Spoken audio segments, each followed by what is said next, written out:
Hi, I'm Jesse Gilstrap.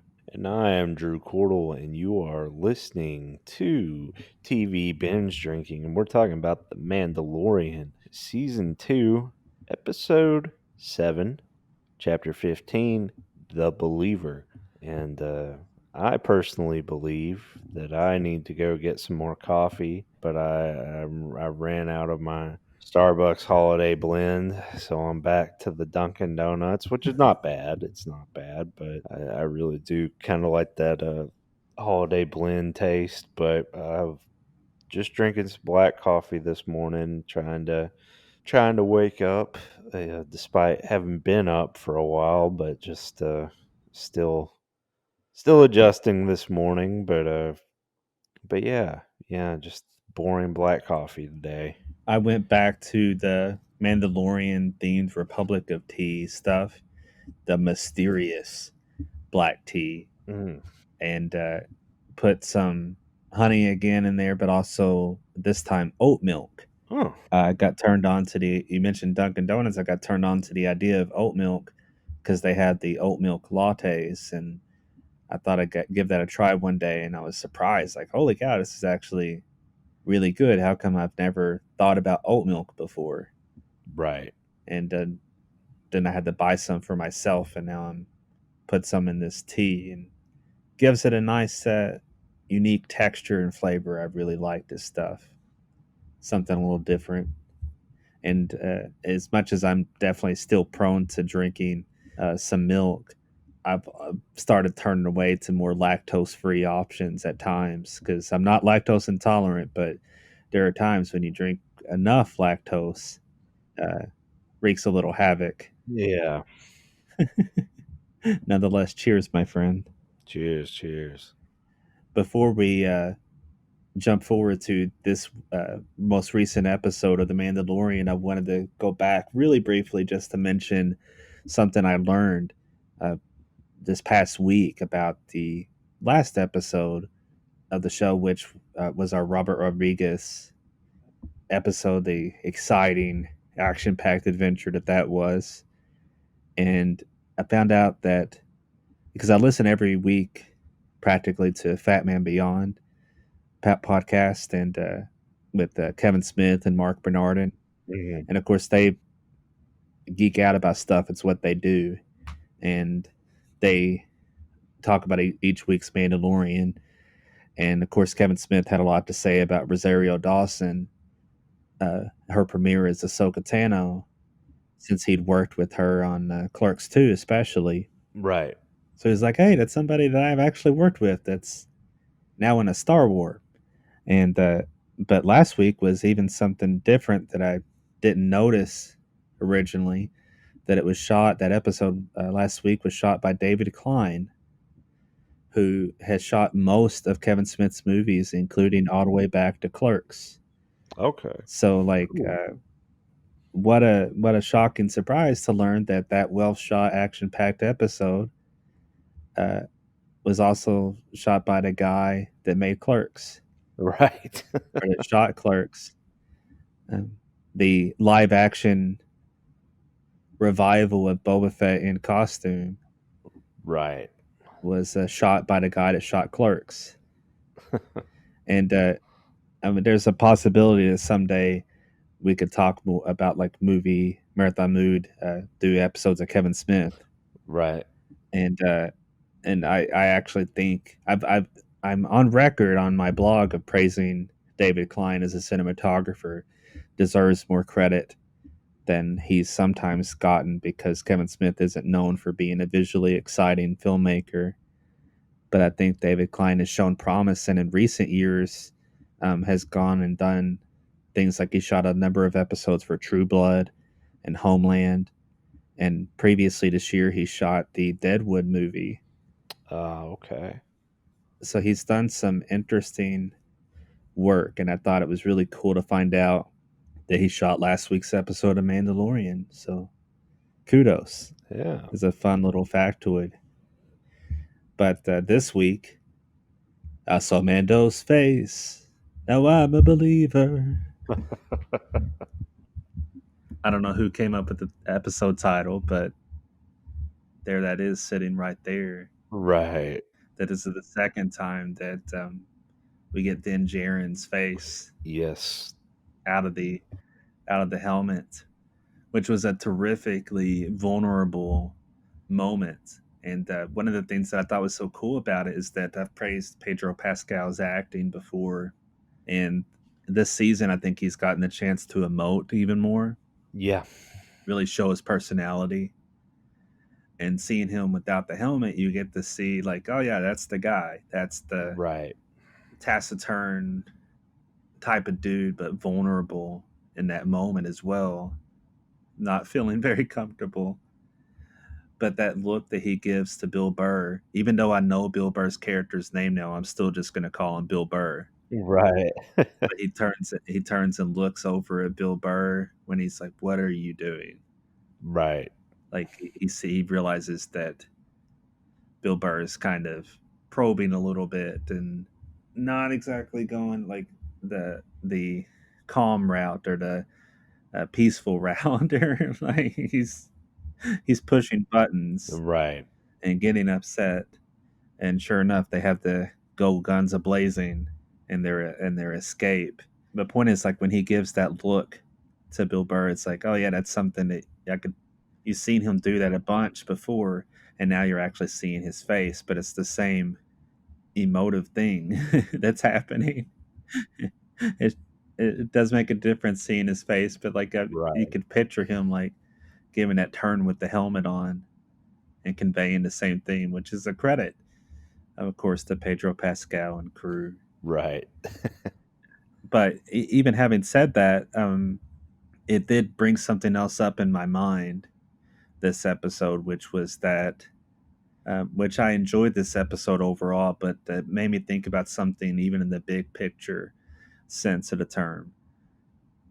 Because I'm sitting there thinking even more specifically about this Din Djarin guy and who he is. And it posed a question in my mind: what have we learned about him as a character this season? Right. And I think this season overall has been really strong. We have one episode left, but what have we done for Din Djarin? And meanwhile, we get to learn some backstory and stuff for Bill Burr's character, which I'm not against learning a bit about him and what's motivating him a little bit. That's interesting. Right. But what is it telling us about Din Djarin, who's supposedly our main character? And we spent a lot of time this season having him, our Mandalorian, running into various other characters and getting to learn more about them. When do we get to know about him a little bit more? Right. And it's an interesting problem of sorts that I feel like season two has overall had a lot more story momentum than season one. It's progressed in its story, but I don't know that it's successfully moved its characters forward throughout the season. I don't want to burden this one episode with that problem, but I'm curious to hear what you think about what we're here learning about our characters this season, as we're only one episode left. Right. Well, I was kind of thinking the same thing in terms of just, well, first off, like this episode, I didn't know. I last week I said I was a little, my one little kind of grievance with last week's episode was the setup for this episode, Yeah, and mainly because to your point about Mayfeld or Bill Burr, uh, he's Bill Burr. it just felt it feel like it's it's Bill Burr is going to be in this episode next week. Okay, great. Like I did, uh, going with your point about it being Bill Burr. Like I didn't think that he really warranted a return. It kind of felt like, oh, we got this character that knows how to hack into Imperial stuff. It just kind of felt gimmicky. The idea of it. of having this character come back. So I that was one of my grievances with last week. So I didn't know where this week was going to go. So it starts off almost like Rambo First Blood Part 2. He's out there in a scrapyard working as a prisoner, and then they kind of come and give him this mission, this opportunity to get out. Which, if you're starting off like Rambo 2, it might not be a good sign of of quality. But I know I'm kind of setting it up to sound like I don't like it, but I actually really liked this episode. Um, I was not expecting Bill Burr to have the depth that is kind of revealed in this episode, or the backstory to be explored and the things to play out the way they did. I was not expecting it at all. Now, once things got set into motion, I could, it was pretty easily telegraphed what was going to happen next. But from the beginning, I did not see where this was going. But at the end of it, I kind of had that similar thought, like, okay, this season we've had all these characters kind of have these episodes that really kind of look into them, and that's great and cool. But like, I still don't really know much about Din Djarin other than, and maybe next episode.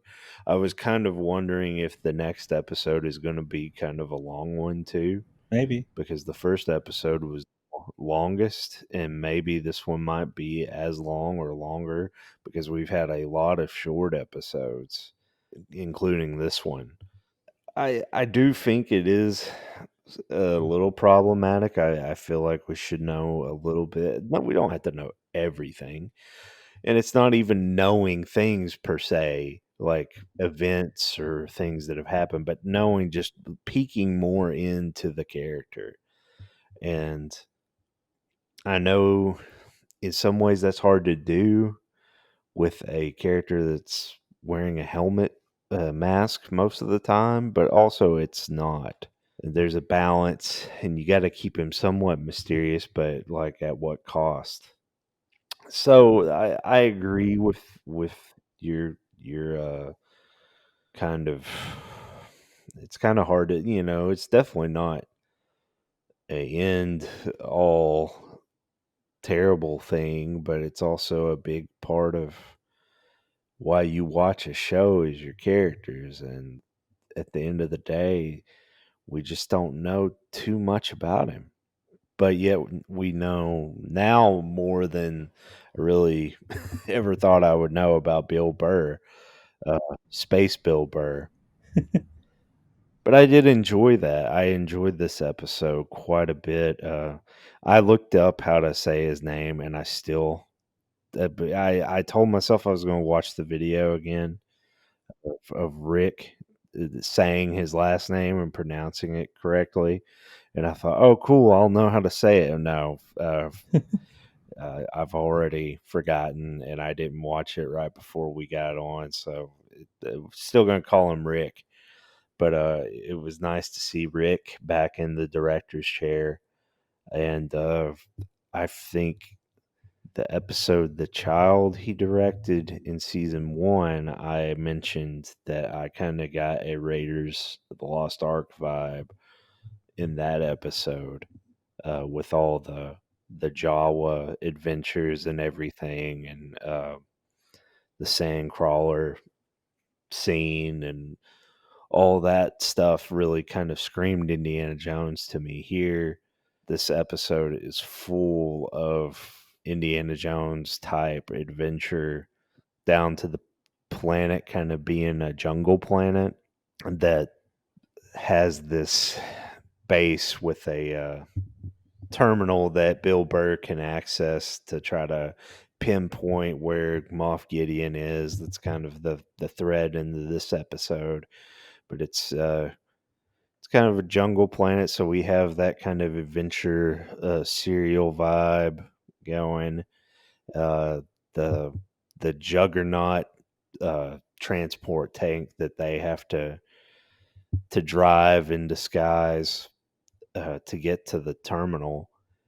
The sequence with that, with all the explosions going off, and then the pirates and Din Djarin having to get up and fight on top of the transports and the driving, just all the action is very well done and very, very Indiana Jones. It has that, it has elements of both the truck chase from Raiders and also the mine cart from Temple of Doom and the ending of Temple of Doom with the bridge. Of course, they don't cut a bridge in half or anything like that, but just like the setup, there's some cool moments that I really enjoyed. The way that that Rick kind of set up the episode or set up the sequence, that there's a couple of points where Dan kind of gets outclassed or overwhelmed. That's really the word I'm looking for. Gets overwhelmed, and a couple of times he has a streak of luck, and he's able to outmaneuver him and do it on his own. But he doesn't have him keep doing that. And I thought, okay, you know, they're about to get saved. It's probably going to be Boba Fett or Cara Dune and Finnick, or something like that. But it was cool. I really liked that it ended up being the Empire uh, that saves them. It kind of brought that into them being able to get in um, to the terminal. I really like how that played out. I liked them. I liked the TIE fighters coming in, and then the other troopers showing up almost like the British at the end of Temple of Doom showing up to, shoot the thuggy. It kind of had that vibe to it. So I think Rick is a huge Indiana Jones fan because there's a whole lot of that. If there were to ever be another Indiana Jones series on Disney Plus, I don't know if they will do anything ever, but please call Rick and let him direct an episode or something, because he definitely has the talent. I think, and I really enjoyed that aspect of this episode. And right now they're planning the new Indiana Jones movie with James Mangold. Right. I'm Yeah. curious if they want to do more in that world. I always thought, and I don't want to get too far off track, but I always thought it would be cool. Then this was before Disney Plus. I always thought it would be cool if Filoni did like an animated Indiana Jones series that was kind of like all the adventures, not even just a young Indiana Jones. We've been there, done that, but like you can, with the animation, you can have like the adult version of the character, and you can have it set like in between films or during World War II, or you know who not the possibilities are kind of plentiful. I would personally, as a huge fan of that series, I would love to see something like that, but the plans sound like they want to end the franchise, which with this film. But I would not be mad if they chose to do something else on Disney Plus. But uh, back to The Believer, I really liked that kind of action sense that this episode had. But then we kind of take a sharp turn when they get there and he sees his former superior officer, who is played by great kind of character actor Richard Brake, who's really good, and he's really good in this episode as kind of, Joe Chill. yeah, Joe Chill. Yeah, well, he's even more vile than him. Someone who at least felt bad for killing Bruce Wayne's parents. this guy's pretty diabolical and an imperial bureaucrat, really. Kind of funny thought, someone in power who doesn't care how their decisions affect others, even if it's massive losses of life. I've never heard of anyone like that or anything like that. But no, seriously, the little interaction, the scene, of course. Was I expecting Bill Burr's character to have a backstory uh, that's a little complex, and for it to kind of give him an arc and have a satisfying, emotionally satisfying climax to this episode? No. Was I expecting him to kind of fulfill his Chappelle Show role, and when they go drink with the officer, for him to order a Samuel Jackson, and that be our segue into Mace Windu being in The Mandalorian? Yes, that's what I expected. But I wasn't I wasn't expecting what we got. I'm glad it turned out the way it did, but I definitely wasn't expecting what we got. Uh, but when it happened, I mean, I knew, it's kind of like the classic turn. I mean, I think the most successful, or maybe not the most successful, but the most famous recent example of that kind of conversation going violent is, of course, uh, Dr. King Schultz and Django Unchained, his scene with Leonardo DiCaprio. I think with Candy, that whole spill and where that goes. This is, of course, is Star Wars, so it's not going to be as violent as that, but still, their little conversation, I liked the build up to what we got, and I liked kind of that peek into his character, and like you said, like Din Jan not having his helmet on for that scene was great, and we still don't know much about him, but to see his reactions to what was going on was also a big part of what made that work too. I think Bill Burr did a good job. Okay, like I talked about how I wasn't expecting this to be good, like for him to come back. I mean, I didn't hate his character in the last episode that he was in, but I just didn't really think that it would bring anything to it, the play, other than it being kind of gimmicky. I'm glad I was wrong. I'm glad they kind of did something with it. So I admit to kind of being wrong, expecting it to not be good. I really enjoyed this episode, and just to kind of touch briefly on a couple of other things. I don't know when, but I guess somewhere in between the end of the last episode and this episode, they had Boba Fett had time to like touch up his armor with some paint, because his armor is looking mighty fresh in those jungle. You know, it's looking brand new. It looked like he just went and bought some new armor, but it doesn't matter. It's cool. I'm not gonna be mad that they've got the Boba Fett armor looking fresh. It's great to see it again, and there wasn't as much as of them as I expected this episode, but Um, I did kind of like that. I liked that this was another focused, like kind of laser focused in on one thing type episode. I wasn't necessarily expecting it because here we are, the penultimate episode of the season. Last season they did kind of a two-parter type thing. This season, I guess they're just going to, I mean, there was build up to what will be the finale, and I did like the ending scene. I was gonna say, yeah, what'd you think of like them reprising the Moff Gideon?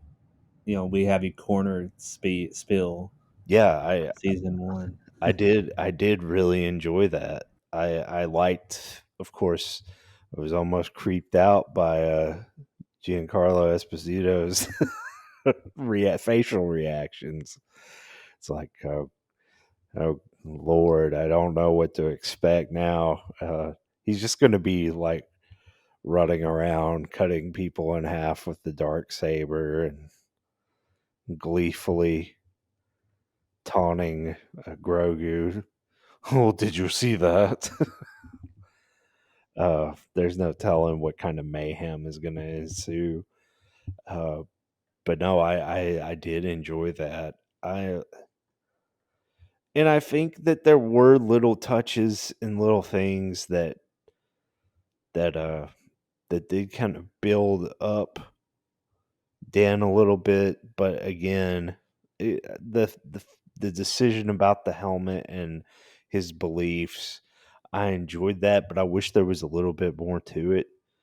And I did like the conversation he and Bill Burr were having like on the way about the helmet and everything. I thought, okay, they're gonna take the helmet off this episode, but if he just takes it off the ride, like that's gonna be kind of lame. Or if he, but they actually made it meaningful for it was kind of a, okay, I need to do this or we're not gonna succeed in this mission. We're not going to be able to find Grogu. It was a decision that was character based, and it did pay off, I think. But it played out much better than I kind of was expecting. But again, I do think there needs to be a little bit more. And if there's one thing that I hope for the next season, which to anyone listening doesn't know, it has been renewed for season 3 along with like a million other shows, Star Wars shows that have been announced. Uh, but it's cool. It's a very exciting time. But of course, Mandalorian was going to be renewed. It's extremely popular, and I I don't see a reason why this season wouldn't also merit more episodes. It's been, each episode has been like blowing Twitter apart. People constantly talking about it. So I don't know. I think I'm gonna put this one kind of in like a minus territory. It was really good, and I really enjoyed it. I think there were a few things that I would have liked a little bit more. I don't think this is as good as Rick's episode, The Child, which I still think is one of the best episodes of the series. Um, and I love his visual storytelling and his action sensibilities, adventure sensibilities. I really do, and he has good energy. Uh, and coming off the episode we had last week, which probably some of the best energy the show's had, it kept the momentum going. Um, but yeah, A minus. So this is a good episode of really good episode from our friend Rick. And thinking about that action once again, it's definitely the biggest, well, one of the biggest pluses of this episode because I agree about Bill Burr's arc and how that plays out, and also the underlying idea of what lines will you or won't you cross, taking off your helmet because it's, like no matter how hard line your beliefs, maybe there's some level where you will compromise. Right, And it's an interesting notion, maybe not as fully realized as it could be in terms of saying what you could about Din Djarin's character, but it's interesting. right. But that's played out well. The action beats, like once again, Indiana Jones, Temple of Doom. I was going to mention like when they get out of the mine carts and they're on the side of the mountain or what have you. That bit when they're on the side of the building in this episode was similar to that as well. Yeah, Lot of Indiana Jones style action, which Lucasfilm, Right. not too far away from Star Wars, like adventure serial kind of thing. But yeah, Right. a lot of that vibe is awesome. When Din Djarin throws that bomb and it explodes the pirates and blasts him back as well. That was an excellent little detail that I really appreciated. It kind of like randomly reminded of Mission Impossible 3, Right. uh, Tom Cruise being blasted against the car on that bridge in that film. And then, of course, the seismic charges from Boba Fett. Right. That Right. was definitely like an amazing little geeky recall detail, fan servicey maybe, but still an awesome little moment in the show's action. Yeah. Definitely appreciate that, and I appreciate the sense of possibly being overwhelmed at moments. That's they definitely didn't get out easily. But I will say, back into the world of criticism, that like whenever I don't know that the whole idea of the plan of needing to get Bill Burr's character because he has some imperial knowledge on the surface, it's not the worst idea. Right. Um, like we need somebody with that kind of connection to help us out, but the way that it's kind of playing into this adventure serial thing of like, I know about this, this hidden mining planet that the Empire has. That's where you should go, Right. and like immediately that's going to work. Like that's how you're going to be able to find Moff Gideon because if you can find any Imperial base, Right. they're all still functioning and they're all still connected to each other and constantly communicating to the point that you could find Moff Gideon. That's a little weird, Yeah. like from a plot standpoint. Like it's basically just like an excuse to have this action adventure episode, Right. almost more than feeling like a natural part of the plotting. Like, and yeah, we're just gonna sneak in, and like I said, it didn't get out easily, but uh, you could just walk in and prove that you're not a robot. Like as computers want you to prove that you're not a robot before you can access their information. Right. So he takes off his helmet and just plug in his little USB drive or what have you, and download the information. Which I don't know completely what they got because did they find tracking information so that they knew how to track Moff Gideon's ship, or they found out exactly where he was? But isn't he Right. traveling? I'm a little confused about the details of the plotting, which is partially season related and not just episode related in terms of understanding the entire plotting, but it's also specific to this episode because I think they could have done a better job of explaining why we're here and how it fits into the overall fold. Right. That part's a little bit, in my opinion, lazy storytelling from people that have all the time and money and energy. Like they don't really have a whole lot of excuses and only 8 episodes, so uh, Right. they could have plotted something better. That's kind of a series problem, and I have a like we've never had a bad episode in the series, No. and this season alone we've already had 3 A pluses from me, and you Right. give you gave 2 episodes A pluses, and our average for the season is really strong Right. and how we would rank this season. So it's hard to say like this is not good.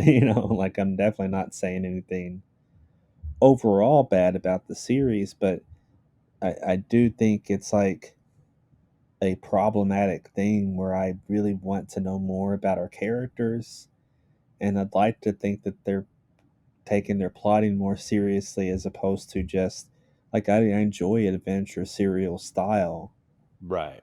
but you don't just jump into random plot of the week. You should have it flow naturally too. Like it needs to make sense, and I feel like the structure of the series is maybe just a little bit sloppy sometimes. Like, and now you must go to this planet to do this thing, and this planet to do this thing. Go find this character to get this information, and like maybe a little bit of, I don't know, more two parters or intercutting, or like Yeah. there could be more of that in some way, as opposed to just the action of the week.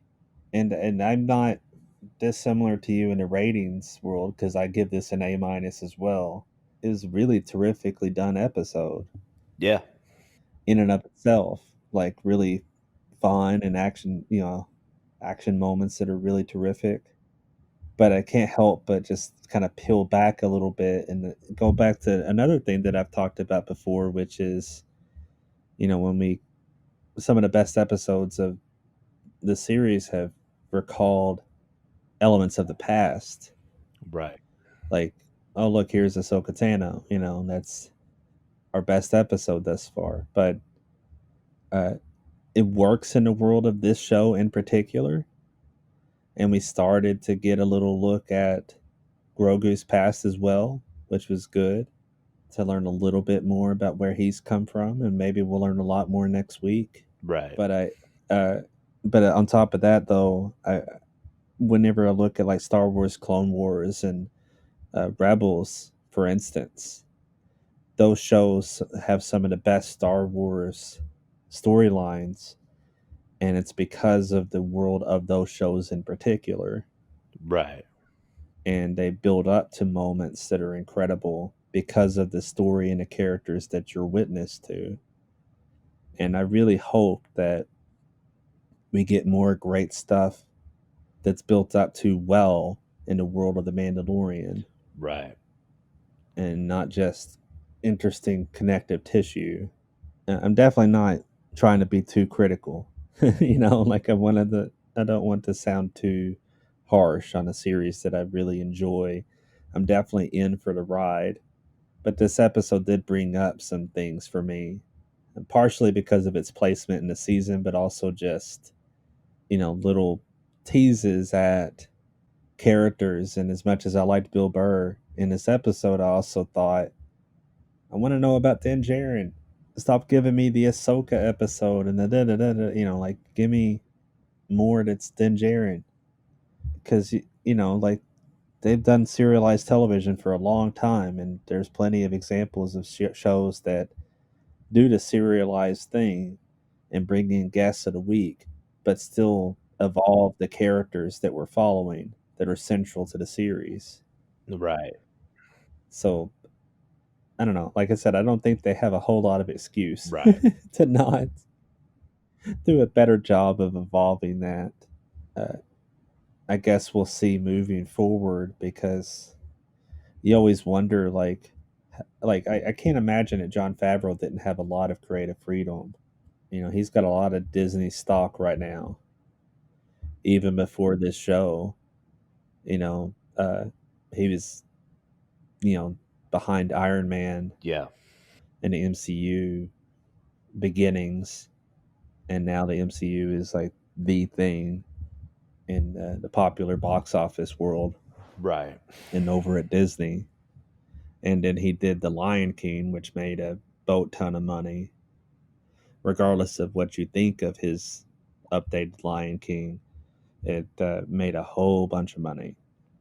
And so, like, the creative freedom that John Favreau would have at Disney, I can't imagine he doesn't have the time and space to do what he wants. Yeah.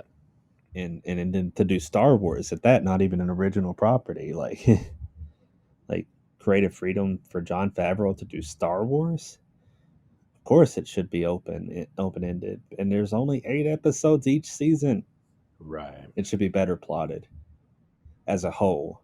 But regardless of which, not trying to get too lost on that rant, just to say that this is a good episode. It's a fun storyline, that uses our fresh Boba Fett and company, to good effect. I like seeing just the crew in general with Fennec Shand and Cara Dune also on board. I don't know who all is going to be part of the Save Grogu crew next week. If everybody's going to be there, if Carl Weathers coming in as well, Yeah. I guess we'll see. And Cara Dune got a little bit of action this episode. I'd like to see even more of that, even more of her taking out some troopers, dropping in for some banging heads together moment for the troopers. But yeah, I guess we'll see what happens in the finale because like I don't really know how that's going to play out. Yeah. I mean, I suppose they're going to track his ship down, but, you know, it can't be as easy as just track it down and get on board. There's going to be something to it. Um, I can't help but wonder if Bo Katan is going to figure back into things Right. Yeah. uh, with the dark saber, and I kind of don't expect Ahsoka to come back, but she could. Bo Katan could not figure in. I mean, there's a lot of figures that could, a lot of pieces that could be on the board. We do know that Moff Gideon will be using the Dart Troopers, and we'll probably see them in action uh, next week. Uh, so that could be interesting in seeing how they fare against them. There's always that question of Grogu. What power is within him? What can he do? What will he do? B, who did he reach out to? Will we find out next week? I I don't know. There are things that I thought were going to be further down the road that have been pretty snappy in context. I figured Boba Fett finally tracking down. I figured that might be something for another season. So, Ahsoka, I didn't know. Before the season started, I thought that might be the finale of meeting Ahsoka.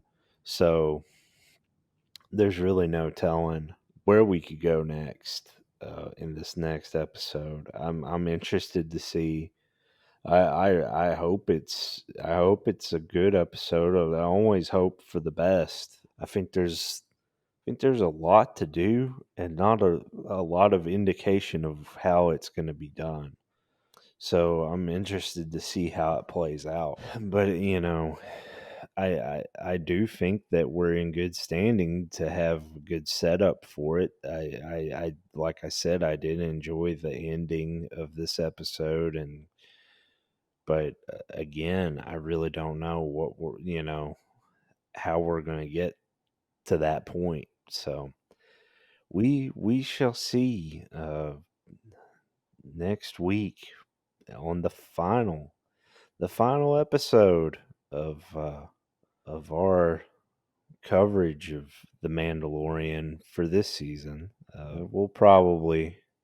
We may or may not have something else in the pipeline, TV wise, that actually ties with the title of this episode.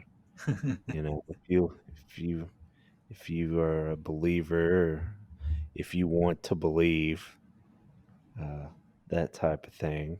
But I digress. I like there's so many things on the table for the season, and I am excited to see the finale because, like I said, there's been some A+ stuff happening. So like I'm definitely on board, and I think there's a lot that could happen. It could be really exciting and fun. My feelings are just kind of complex, I guess, in terms of Yeah. the overall series compared to moments within this world. I am interested to know how they would bring Bo Katan back in the episode itself. Like how tight will this feel or not? How naturally plotted will it feel? And we'll find out soon enough. But Yeah. uh, I'm still excited to see it though. Nonetheless, it's going to be fun to check out. I don't want to derail us or delay us too much, but I do want to at least briefly mention the bevy of shows that they announced for Disney Plus Star Wars, Right. which is insane. One movie that they announced officially as the next Star Wars movie from uh, Patty Jenkins, which I really like her as a filmmaker, and excited to see what she'll do with Star Wars with Rogue Squadron, whatever point in the timeline that's going to fall in. I have a good guess, but I don't really know Right. where that's supposed to fall exactly and what that story will be for Rogue Squadron. But that could be great. But we're going to get the Ahsoka Tano Rosario Dawson show, Yeah. which is super cool, set in the same timeline, they said. So that could be fun, and there could be crossover components at points, possibly. But at the very least, I'd like to see more of her. What I'm really curious about is that Rangers of the New Republic show. Like, what is that? Right. Like, I don't know what to think of that. Is that one bridge too far, or is it going to be a really cool little show? Yeah. That was kind of my thoughts too. Um, it could be I don't cool. want to assume the worst, but it sounded really Yeah. strange. You know, like, is this going to be cops Star Wars? You could see that. That could be fun. I don't think that's what it's going to be, but that would be interesting. Yeah, we already knew that the Andor series was going to happen with Cassian Andor from Yeah. Rogue One, and I'm still down for that. I think that could be a really fun, interesting story. Yeah. I want to see that show. And now I'm trying to remember off the top of my head. I don't even have anything pulled up. I'm just trying to remember the name of the mystery thriller Uh, series that they that announced. is called The Acolyte, I Right. believe, and it is set in the High Republic Exactly. period, which is I think 400 years, 400 to 500 years before A New Hope. It's a it's one of those things. They have a few comics about it, which I have not read. Uh, but it's been I think, and I might be wrong, but I think that this whole period was what they were wanting uh, Benioff and Weiss to do their trilogy or show or whatever they were planning with them. I think this was kind of developed for that, Yeah, and, that's what they kind of teased out before. and obviously that deal fell through, and so this would be another separate series, kind of from the setting that they came up with, and a very popular setting in the old EU was the Old Republic, with the video games Knights of the Old Republic, and set thousands of years before Phantom Menace. And so it would be cool to kind of see something like along those lines. I think I've always kind of thought that that's where Disney should kind of be focusing anyway, is kind of like that largely untapped potential of when, of stuff that's not related to, the empire and the rebellion or resistance. Like, look to something that, not completely hasn't been done 1,000 times now, and go and kind of explore that, period of time when the Jedi were, kind of young in their existence, or when the Sith were in hiding, or completely unrelated to Jedi or Sith. It'll be interesting to see what that show is. The other big piece of news was that in the Obi-Wan Kenobi limited series that we already knew we were getting. We're getting Hayden Christensen as Darth Vader, uh, which is great. I'm pretty excited about that. I hope that they don't meet again, and I hope this is kind of like a juxtaposition type thing with, you know, Obi-Wan kind of mulling over his failures and things like that on Tatooine, while we also get to see what Vader's doing in the meantime in his hunt for Jedi and hunt for Obi-Wan, probably more specifically. Um, Maybe we'll get to see, you know, Obi-Wan fight an Inquisitor or something like that, or maybe Obi-Wan won't fight at all. That would be interesting. It would be interesting, but I think Kathleen Kennedy actually teased that the idea of them matching, having a match of some type, Obi Wan and Darth Vader. So Ugh. I feel like them clashing in some way, shape, or form is inevitable. Uh, We'll but how see. that would look, I don't know. Yeah, it's kind of a interesting thing. I you know what, when we get there, I'll be the, you know, that's when I'll be the judge of it. I'm not gonna I don't know if I'd be a fan of it right now. Just, you know, we kind of got it set up that the last time they saw each other was Mustafar between A New Hope and Revenge of the Sith, but we can always see what this brings, and how it plays out. I'm just excited that Hayden Christensen's kind of, you know, the fans have been embracing of him, and he's kind of come back into the fold. Um, and that's kind of fun to see. Now I can't wait for a mod best to get announced for the Jar Jar Binks show.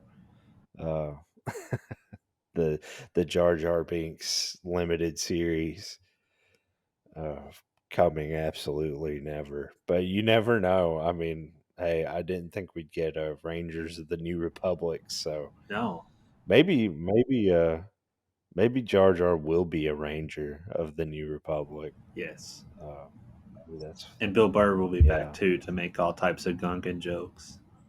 That would be good. Actually, a Jar Jar Bill Burr buddy comedy is I'm in. what I want to see. Yeah. That's a buddy cop. They become cops. That's the Rangers of the New Republic I want. Make it happen, Filoni. But like Ewan McGregor and Hayden Christensen being back in a new show, I don't know what that looks like, but Yeah, I'm very excited to see what it is, because that sounds so cool, theoretically. I hope it's like the movie Heat, and the one scene they have together is like a coffee shop scene. You know, talk about talk about life since the last time they saw each other. It could be interesting. Oh yeah, and then they announced a Taika Waititi Star Wars film, but of course uh, no definitive plot ideas or anything. And then a Lando series, Right. and no kind of indication if Donald Glover is going to be involved yet. I would hope that he would be, but That's the thing is like I can't imagine that it's not the return of Donald Glover, but the fact that they didn't say that yet is just like, oh come on, like give us some idea because I want them to explore that timeline after Solo, the Star Wars right. story. That was If it's Billy D. Williams playing young Lando, I'm still not going to be mad. and they could do both in some way. It won't make any sense. Yeah. No, the only problem with that is like I love Billy D, but like he was obviously like he's obviously not in the best of health, so it kind of leads me to Yeah. believe it has to be Donald Glover. Right. In which case, like, are we gonna get? Alden Ehrenreich, All or right. like how far are we going that direction? Because there's a lot of stuff that they teased in the Solo, possibly would get a lot of that, get some Darth Maul. Yeah, which would be awesome. I uh, I would love to see Bryce direct some of those episodes. Uh, Yeah, kind of, you know, I would love to see Ron Howard direct some of those episodes. I was about to say Uh, that. Yeah, and who knows? But yeah, I mean, it's an exciting time. There's some big announcements. We'll see where it goes, but I think we could see some some really interesting stuff. I am kind of like the most interested in seeing what the acolyte is kind of like, I know. uh, and kind of see where that goes, because it would be interesting just to see something that a time period we haven't even seen before outside of comics. But The possibilities are very open, and I just hope that it's all fully realized, because there's the fear of it being a little bit too much. And even just like what I was talking about with the Mandalorian, like you want to know that everything's thought out and plotted out, and not just like, let's just have a bunch of it, you know. right, Uh, like, I guess it's not the worst thing in the world if it's just fun, but that's kind of the MCU thing. yeah, Not to step too far into criticism of the MCU, but like there's the possibility of it just being, oh, it's really good. right, That's fun. As opposed to being like, oh, we got a great story, a bunch of great stories, and they were planned and thought. right. We'll see. I'm definitely not worried about it. I'm just maybe just a touch of caution, I guess, with regards to the future of Star Wars on Disney Plus, especially. I think it's an interesting new world that we're in, though, for sure.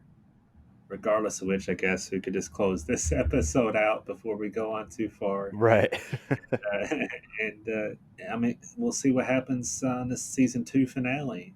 Yes, I'm excited. See you next week, my friend. All right. Fare thee well. See you guys next time. TV Binge Drinking.